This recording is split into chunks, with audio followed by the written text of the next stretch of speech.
할렐루야, 반갑습니다. 오늘은 요한계시록 14장을 강해하는 날입니다. 우리는 11장 15절에서 이미 일곱째 천사가 나팔을 불었는데도 아직 그 하나님의 진노의 대접이 쏟아지지 않고 계속 삼입장이 지금 이어지고 있는 상황입니다. 11장, 12장, 13장은 환난 후 3년 반에 일어날 무서운 일들을 설명하였습니다.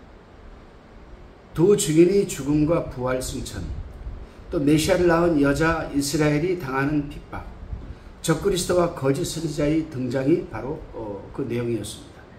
앞장인 13장에서는 이마나 손에 짐승의 표 666을 찍는 장면이 나왔는데, 본장에서는 이 어린 양이신 그리스도의 이름과 하나님 아버지의 이름을 이마에 쓴 14만 4천 명이 하늘의 시온산에 선 장면이 나옵니다. 인내에 대한 최후의 보상을 알려주기 위하여 요한은 심판을 진술하는 중에 잠시 최후의 축복을 삽입시키고 있습니다. 짐승의 표를 받은 사람들과 대조적으로 이 신앙의 정절을 지킨 이들이 어린 양과 함께 있는 장면을 보여줌으로써 성도들에게 격려를 하고 있습니다. 사도 요한은 갑자기 밀어닥친 이 폭풍을 지나서 영원히 밝은 아침으로 이 독자들을 이끌어갑니다. 어린 양과 그를 따르는 무리들이 많은 물소리와도 같고 천둥치는 소리와도 같은 장엄하게 울려 퍼지는 구속의 찬양과 함께 하늘의 시온산에 서 있는 장면은 고난과 핍박 가운데서도 믿음을 지킨 성도들의 희생이 헛되지 않았음을 보여주는 겁니다. 악한 자들을 벌하시는 하나님의 공의로운 심판과 믿음을 지켜 승리한 성도들에게 주시는 이 보상과 위로는 대조적인 것으로서 우리에게 큰 소망을 주는 겁니다. 이제 1절을 한번 봉독해 보겠습니다. 14장 1절입니다. 또 내가 보니 보라, 어린 양이 시온산에 섰고 그와 함께 14만 4천이 섰는데 그 이마에 어린 양의 이름과 그 아버지 이름을 쓴 것이 있도다. 아멘. 1절에 보니까 또 내가 보니라고 합니다. 또 내가 보니. 또 내가 보니라는 이 말의 원문은 그리고 내가 보니, 또 보라, 그런 뜻입니다. 이 말은 어떤 사건이나 장면이 바뀔 때마다 사도 요한이 자주 사용하는 그런 말입니다. 사도 요한이 바뀐 장면을 보고 있으니 독자들도 보라는 겁니다. 요한은 땅에 거하는 자들이 이 짐승의 표를 받는 문제를 언급하다가 짐승의 표를 받지 않고 승리한 자들이 하늘의 시온산에 있는 장면으로 옮겨가는 겁니다. 또 어린 양이 시온산에 섰고라고 했습니다. 요한이 보니 어린 양이 시온산에 섰고 그와 함께 14만 4천 명이 섰는데 그 이마에 어린 양의 이름과 그 아버지 이름을 쓴 것이 있다고 하였습니다. 여기서 시온산이 무엇을 가리키는가 하는 것도 사실 논란의 대상입니다. 원래 시온산은 예루살렘 동남쪽에 있는 구릉지대를 가리켰습니다. 포로시대 이전에는 유다의 전 영토와 이스라엘의 전 족속을 의미했고, 포로시대 이후에는 성전과 예루살렘 성을 가리키는 말로 사용되었습니다. 그래서 시온은 유대인들이 정신적 고향이라고 할 수 있습니다. 그래서 유대인의 운동을 시오니즘 운동이라고 합니다. 대부분의 주석가들이 본장의 시온산이 지상에 있는 예루살렘이라고 주석을 하고 있습니다. 메시아 왕국이 이루어지는 천년 왕국의 모습을 그린 것이라고 보는 겁니다. 그러나 지금 14만 4천 명은 이 땅이 아니라 하나님이 보좌 앞에서 구속에 찬양을 하고 있다는 사실을 우리는 기억해야 됩니다. 7장 4절에서 그들은 환난을 통과하기 위해 하나님의 인치심을 받았는데, 여기서는 들림받아서 하늘의 보좌 앞에 가 있습니다. 또 어떤 이는 시온산이 교회를 상징하는 것이라고도 하는데, 이것은 교회도 아니고 지상의 예루살렘도 아닌 하늘에 있는 시온입니다. 히브리서 기자는 성도들이 이룬 곳이 시온산과 살아계신 하나님의 도성인 하늘의 예루살렘이라고 히브리서 12장 22절에서 표현했습니다. 시온산은 북쪽 하늘에 있는 산으로서 사단은 처음부터 이 산 꼭대기에 있었습니다. 에스겔서 28장 14절을 보게 되면 너는 기름 부음을 받은 덮는 그룹이니요 내가 너를 세움에 내가 하나님이 성산에 있어 화강석 사이에 왕래하였었도다라고 기록하고 있습니다. 고라 자손도 시편의 노래에서 여러분 이게 하늘의 시온을 언급하였습니다. 시편 48편 1절 2절을 보게 되면은 여호와는 강대하시니 우리의 하나님이 성 거룩한 산에서 극진히 찬송하리로다.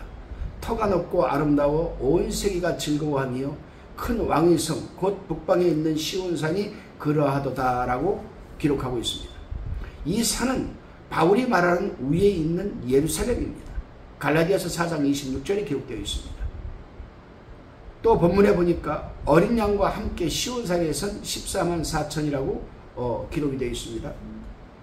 어린 양과 함께 하늘이 시온산에 서 있는 14만 4천 명이 누구인가도 의견 차이를 많이 보이는 부분입니다. 어떤 이는 7장에서 환난을 겪지 않은 그 14만 4천 명이 여기서는 환난을 통과하여 천년왕국 시대에 들어서 있는 구원받은 무리라고 얘기를 합니다. 계시록을 강의한 유명한 알포드 또 케어드 같은 사람들은 14만 4천 명이 구속받은 모든 성도들을 총칭한 완성된 교회를 뜻한다고 보았는데 저도 이 해석을 지지하고 있습니다. 또 어떤 이들은 이 14만 4천 명이 문자적으로 이스라엘 12지파에 소속된 유대인들이라고 해석을 하고 있습니다. 물론 로마서 11장 25절 26절에 보면은 온 이스라엘이 구원 얻을 것을 기록하고 있습니다. 그런데 구원받아서 이 시온산에 온 이스라엘 14만 4천 명만 되겠습니까? 구원받아서 하나님이 시온산에 서 있을 사람이 14만 4천 명밖에 되지 않는다? 말도 안 되는 소리입니다. 그러기에 이 해석은 무리가 있는 겁니다. 따라서 14만 4천 명은 현재 땅에 있는 자들까지 포함한 우주적인 교회를 뜻하는 것이므로 주님 재림 이전에 땅에 있는 모든 성도들은 땅에 거하며 살고 있지만 그들은 이미 하늘에 속한 자들이라고 볼 수 있습니다. 에베소서 2장 5절 6절 골로새서 3장 1절로 4절로 여러분 참고해 보시기 바랍니다. 그러므로 14만 4천 명은 어떤 특별한 부리 집단이나 나라의 백성을 의미하는 것이 아니라 어린 양에 의해 구원함을 얻은 하나님의 백성 전체를 의미하는 것입니다. 어린 양과 그 아버지의 이름이라고 했습니다. 14만 4천 명의 이마에는 어린 양의 이름과 그 아버지의 이름이 쓴 것이 있었습니다. 사도 요한이 봤죠. 이마에 짐승의 표를 받은 자들이 사단이 소유임을 나타내듯이 성도들이 이마에 어린 양의 이름과 아버지의 이름이 있다는 것은 그 소속이 어린 양에게 속한 하나님 아버지의 소유임을 뜻하는 겁니다. 이것은 하나님의 이름과 하나님의 성, 곧 하늘에서 내려오는 새 예루살렘의 이름과 그리스도의 새 이름을 이기는 자에게 기록할 것이라는 주님의 약속과도 일치하는 부분입니다. 계시록 3장 12절을 한번 다시 읽어보시기 바랍니다. 그 이마에 어린 양의 이름과 그 아버지 이름을 쓴 것이 있다는 것은 하나님의 종들의 이마에 인친 사실을 상기시켜 줍니다. 성도는 아무리 핍박과 환난을 당해도 끝내는 승리하여 구원받고 영광을 누리게 되지만 성도를 핍박한 사단과 그를 따르는 무리는 결국 심판을 받아 영원한 형벌을 받게 된다는 사실이 여기에 암시되어 있는 겁니다. 다시금 14장 2절을 봉독해 봅니다. 내가 하늘에서 나는 소리를 들으니 많은 물소리도 같고 큰 뇌성도 같은데 내게 들리는 소리는 검은 고 타는 자들이 그 검은 고 타는 것 같더라. 아멘. 하늘에서 나는 소리라 했습니다. 요한은 하늘에서 나는 소리를 들었습니다.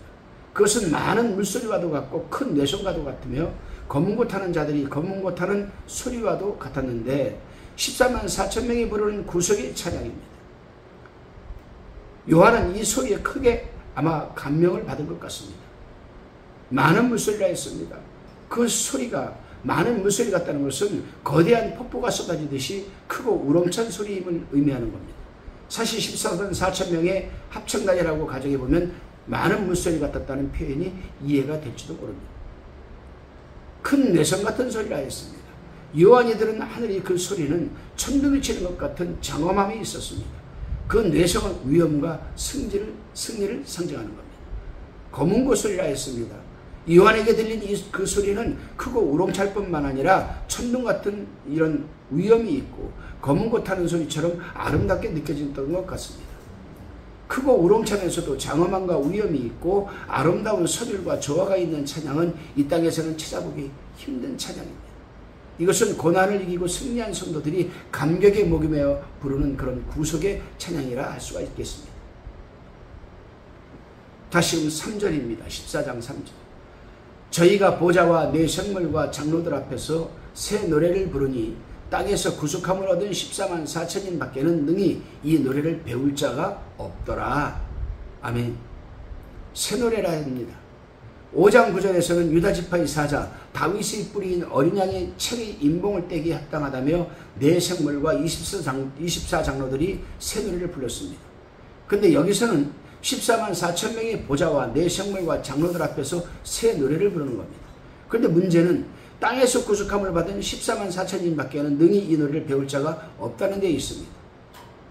땅에서 구속함을 받은 14만 4천인, 본절에서 새 노래라고 한 것은 오직 땅에서 구속함을 얻은 14만 4천 명 성도들, 즉 하나님으로부터 새롭게 창조된 무리들만이 부를 수 있는 노래이기 때문에 새 노래라고 한 겁니다.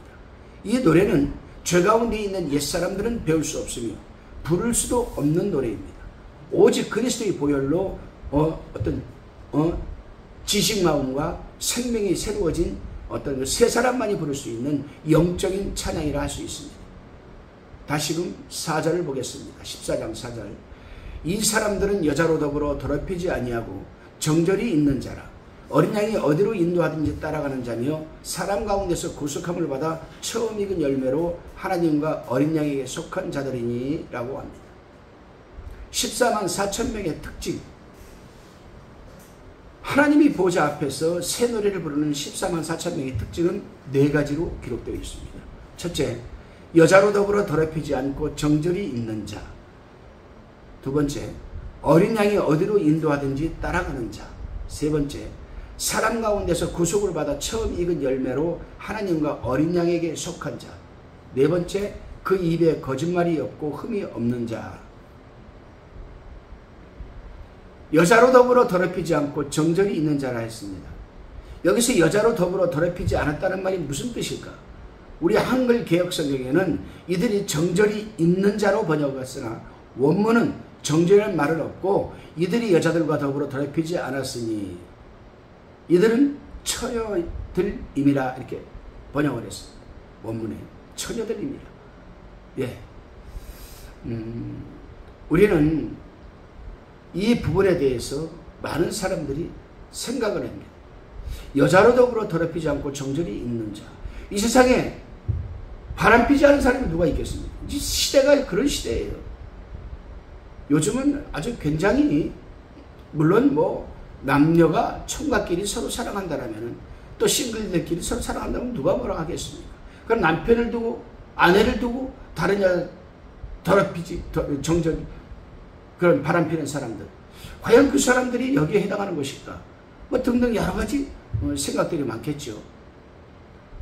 그런데 우리는 여기에서 처녀들이라는 단어에 주목해야 됩니다. 이 처녀들이라는 단어는 파르테노스입니다. 파르테노스, 원문이. 이 파르테노스는 처녀나 독신자를 가리킵니다. 여자로 더불어 더럽히지 않았다는 말은 그래서 2가지로 해석이 되는 겁니다. 이 말이 문자 그대로의 성적 순결을 의미하며 14만 4천 명은 결혼하지 않은 독신주의들이라고 보는 입장과 성경을 결혼을 죄라고 보지 않았으므로 성경은 여기서는 독신을 뜻하는 것이 아니라 혼의 정사를 하지 않은 도덕적 순결은 물론 영적으로 우상 숭배나 배교를 하지 않았다는 그런 것이라고 보는 견해가 있습니다. 그러나 성경대로 믿는 사람들은 그들이 실제로 여자로 더불어 더럽히지 않은 순결한 자들이라고 믿습니다. 그래서 저는 후자 쪽을 지지합니다. 도덕적 순결, 물론 영적으로도 우상 숭배나 배교를 하지 않은 그런 믿음을 갖고 정조를 지키는 그러한 견해를 저는 지지하고 있습니다. 어린 양이 어디로 인도하든지 따라가는 자라 했습니다.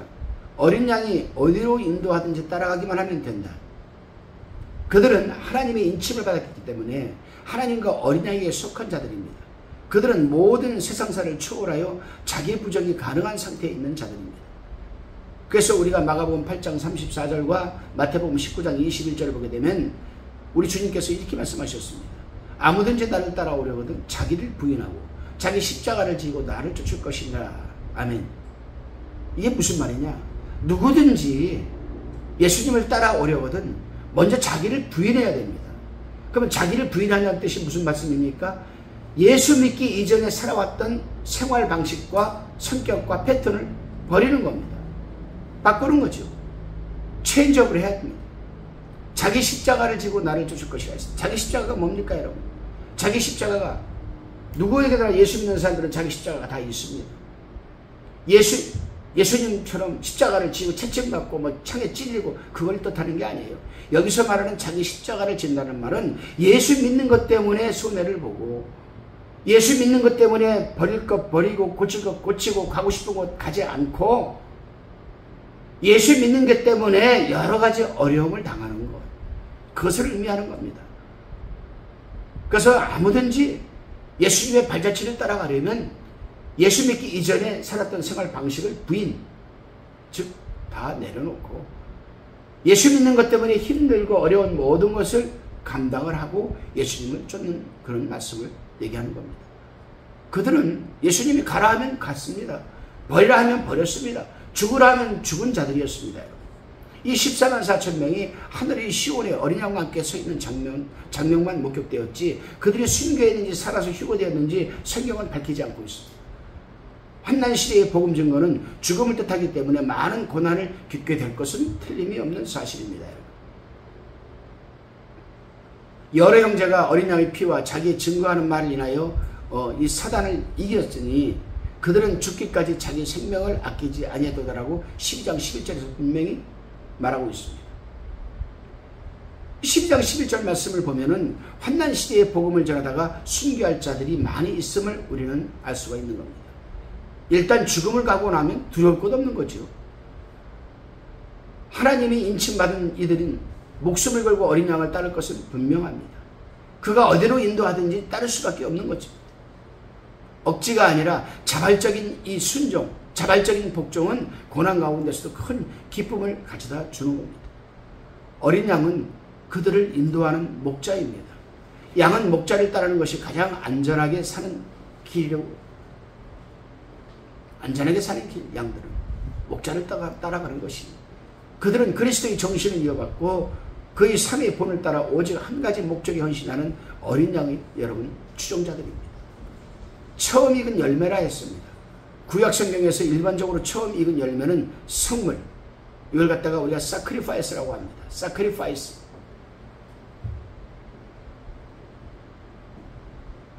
구약 성경에서 보편적으로 일반적으로 처음 익은 열매를 우리가 sacrifice라고 하는데 신약 성경에서는 주로 하나님께 바치는 것, 첫 수확물, 비즐리 머리라고 합니다. 비즐리 머리. 이는 자신을 하나님께 온전히 드림으로 말미암아 세상으로부터 구별되어 하나님께 속하게 된 것을 의미하는 겁니다. 출애굽기 23장 19절 말씀과 느헤미야 10장 35절, 잠언서 3장 9절, 야고보서 1장 18절에 보면은 여러분 기록되어 있습니다.